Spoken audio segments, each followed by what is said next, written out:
नमस्कार, मेरा नाम है विकास बिश्नोई और इस वक्त मैं हिसार लोकसभा क्षेत्र के आदमपुर हलके में मौजूद हूं। आप सबको पता है हरियाणा में 25 मई को मतदान होना है और उसके लिए कई सीटें ऐसी हैं जहां पर मुकाबला बिल्कुल नेक टू नेक फाइट है। उसी सीट में से एक है हिसार लोकसभा, जहां बीजेपी और कांग्रेस में ज़बरदस्त टक्कर है। हर तरफ से ज़बरदस्त कोशिश है और प्रचार जारी है कि किसी तरह से उनका जो प्रत्याशी है उसके लिए समर्थन जुटाया जाए। और इसी कड़ी में राजस्थान से कांग्रेस के युवा चेहरे संगरिया से विधायक अभिमन्यु पुनिया आदमपुर पहुंचे हैं, हमारे साथ मौजूद हैं। बात करते हैं सर, हरियाणा में ड्यूटी लगी आपकी, कब आए आप? देखो, हरियाणा में जो पार्टी ने जिम्मेदारी दी है आला कमान ने, तो रोहतक, हिसार, सिरसा, करनाल जो युवा साथी हमारा चुनाव लड़ रहा है, समस्त लोकसभाओं में जो युवा कांग्रेस के साथी हैं, जहां जा सकते हैं पार्टी के मजबूती के लिए वहां जाकर पार्टी की मजबूती के लिए काम कर रहे हैं। और निश्चित तौर पर हरियाणा के अंदर कांग्रेस के प्रति माहौल है। आने वाला समय हरियाणा के अंदर कांग्रेस का है, आम आदमी का है, आम गरीब का है, आम जन का है, छोटे व्यापारियों का है, किसानों का है। आप रोहतक गए हैं, पूर्व सीएम सिटी है, भूपेंद्र सिंह हुड्डा का गढ़ माना जाता है और कांग्रेस की अगर बात करें हरियाणा में तो उनकी पकड़ अच्छी खासी है। कैसा माहौल है वहाँ पर? टक्कर है जो माहौल आप देख कर आए हैं, या फाइट में है, या फिर बीजेपी कमज़ोर है, दीपेंद्र कमज़ोर हैं? देखो, दीपेंद्र हुड्डा जी इस समय उनके लिए कोई फाइट नहीं है चुनाव। पूरे हरियाणा के अंदर जिस व्यक्ति ने गांव-गांव जाकर, डाणी-डाणी जाकर कांग्रेस पार्टी को मजबूत करने का काम किया, और आने वाले समय में कांग्रेस पार्टी के मजबूती का कारण ही आज हरियाणा के अंदर कहीं ना कहीं उनकी जो मेहनत है वो है। तो रोहतक सीट कम से कम बहुत बड़े मार्जिन के साथ, देश के अंदर जो टॉप मार्जिन होगा उसमें रोहतक की सीट होगी, ये मैं आप लोगों को कहना चाहता हूँ। रोहतक जीत रहे हैं, लेकिन बाकी 9 सीट भी हमें जीतनी है और 10 में से इस बार भाजपा का खाता नहीं खुलने वाला है। जिस प्रकार से मोदी जी ने कल जो बयान दिया, जो खट्टर साहब बयान दे रहे हैं, खट्टर साहब को माइक पे बोलने नहीं दिया जा रहा है। पहली बार मुख्यमंत्री जो रहे हुए हैं, 2 बार मुख्यमंत्री रहे, और उनकी अपने बात को रखने नहीं दिया जा रहा है मंचों पर। तो कहीं ना कहीं आप देख सकते हो सरपंच पूरे खिलाफ है, पूरा एसोसिएशन सरपंच का डोर टू डोर होकर काम कर रहा है, छोटे व्यापारी परेशान है। आज मंडियों की स्थिति, आज से 10 साल पहले जो व्यापारी एक खुला व्यापार करता था, आज उस पर कई बंदिशें लगाने का काम भाजपा ने किया है। तो उसका भी परिणाम उन भाजपा पार्टी को भुगतना पड़ेगा।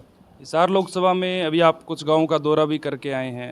एक नेता होने के नाते पता चल जाता है, आप तो एक विधायक हैं, पब्लिक से कैसा रिस्पॉन्स मिल रहा है? क्या वोटों में तब्दील हो पाएगा ये रिस्पॉन्स? देखो, 50 डिग्री के तापमान में भी आज 1-2 घंटे की देरी के बाद भी जिस गांव में गए हैं, उस गांव में कांग्रेस का कार्यकर्ता, कांग्रेस का नेता मजबूती के साथ डटा हुआ है। तो आप सोच सकते हो आदमपुर हल्का, हिसार लोकसभा के तमाम कांग्रेस के नेता, छोटे से कार्यकर्ता से लेकर लोकसभा का बड़े से बड़ा नेता इस समय कांग्रेस पार्टी के लिए डोर टू डोर हो रखा है।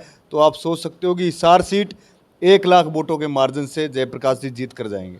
सिरसा आपके नज़दीक पड़ता है और दूर से चीज़ें देखते हैं तो पता चल जाता है, हर एक क्षेत्र की खबर आपको मिलती होगी। वहाँ क्या माहौल है? देखो, सिरसा के अंदर एक तरफा कांग्रेस का माहौल है।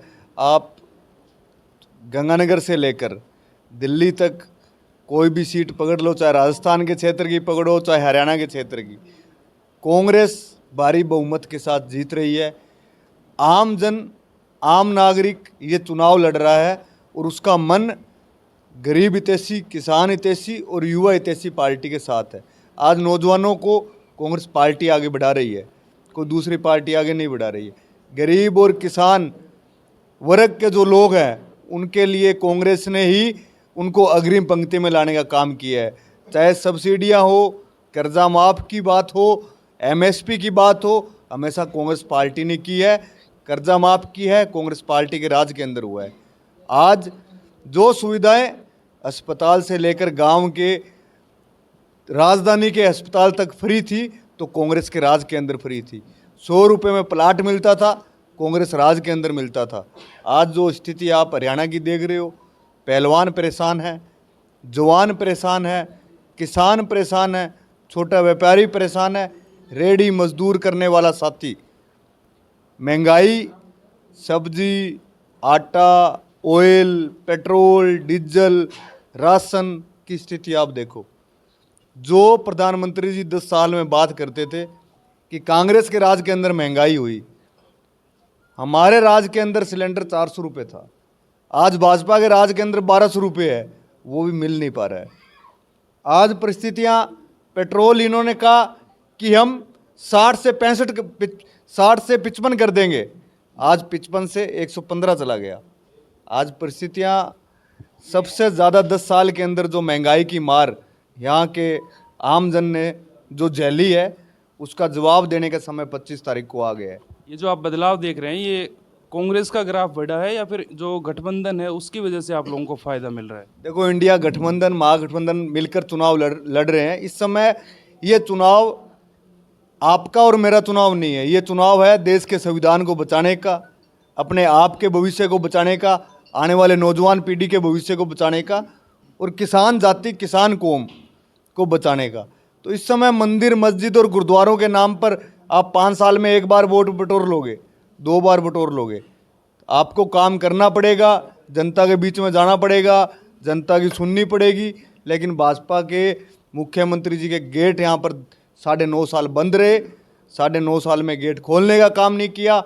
अगर उनका रिजल्ट अच्छा था तो भाजपा के नेतृत्व उनको कभी हटाता नहीं, उनको हटाया, दूसरा मुख्यमंत्री जी लेकर आए, वो भी काम करने में नदारद हैं। आपकी वोटिंग परसेंटेज की बात करूँ, राजस्थान में बहुत कम था, और अक्सर ये कहा जाता है कि जब अच्छी खासी तादाद में वोटिंग होती है तो सत्ता सरकार के खिलाफ जाते हैं वो आंकड़े। राजस्थान में कई जगहों पर तो 50% के आसपास वोटिंग हुई है, तो ये फायदे वाला है या नुकसान वाला है? चूरू में भी बहुत कम 55% वोटिंग हुई है। देखो, राजस्थान में हम पहले की स्थिति से बेहतर स्थिति के अंदर है और भाजपा से बेहतर है। इंडिया महागठबंधन, वहाँ पर आज 15 सीटों से ज़्यादा सीटों पर हमारी फाइट है, 7 सीटों पर हम चुनाव जीत रहे हैं, और निश्चित तौर पर पूरी उम्मीद हमें है, कांग्रेस के कार्यकर्ता को है, कि वो इस बार राजस्थान में बहुमत के साथ कांग्रेस पार्टी जीतेगी। पूरे देश के अंदर इंडिया महागठबंधन की सरकार आएगी। आज आप ये लिख के ले लो, नरेंद्र मोदी जी को इस बार जनता जवाब देगी। चुनाव आते हैं, चुनाव जाते हैं, ये लोकतंत्र को, इस जो बयान इन्होंने जातियों धर्मों पर दी है, सेना के नाम पर इन्होंने वोट लेने का काम कर लिया, लेकिन इन्होंने कोई सुविधाएं नहीं। चीन आज हमारे 15 किलोमीटर अंदर भारत में आ गया है, इन्होंने एक बार बयान नहीं दिया चीन हमारा 15 किलोमीटर हमारी ज़मीन लेकर चला गया। प्रधानमंत्री जी का एक बार बयान नहीं आया। ये बात सोचने को जनता समझती है, और जनता जब चुनाव लड़ती है तो उसके आगे नेता, लोकतंत्र के अंदर जनता मनाती है, जनता कुर्सी से उतारती है, जनता विपक्ष में बिठाती है। जनता ने 10 साल कांग्रेस को विपक्ष में बिठाया, कांग्रेस ने विपक्ष की भूमिका निभाने का काम किया। आज बारी एक आखिरी बात पूछता हूँ आपसे, इंडिया गठबंधन से चुनाव लड़ रहे हैं आप लोग, इतने सारे आपके पास स्टार प्रचारक हैं, बीजेपी ने झड़ी लगा रखी है स्टार प्रचारकों की, क्योंकि भी आखिरी दौर में है, 25 मई आने वाले 2 दिन बचे, गृह मंत्री भी हैं, यूपी के जो मुख्यमंत्री है वो भी आए हैं, मोदी साहब हैं, हर लोग आए। आपकी तरफ से क्या कोई रूट मैप तैयार नहीं किया गया था, या फिर आप कॉन्फिडेंट में है कि हाँ हम जीत जाएंगे? कौन आए बीजेपी में? नरेंद्र मोदी जी खुद स्टार प्रचारक रहते ही हैं, उसके अलावा अमित शाह जी, 2 के अलावा मुझे लगा नहीं देश में योगी जी जो आए उनकी आप रैलियां देख चुके हो, हिसार और सिरसा की। कांग्रेस पार्टी में प्रियंका जी की रैली कल हमारे हरियाणा के अंदर है, राहुल गांधी जी की है, सचिन पायलट जी 10 रैलियां यहाँ पर करके गए हैं लोकसभा में।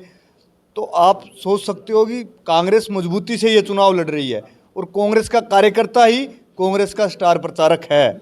अपने गांव के अंदर, अपने बूथ पर कांग्रेस का कार्यकर्ता ही अब इंडिया महागठबंधन के लिए डटा हुआ है और अपनी सरकार लाने के लिए डटा हुआ है।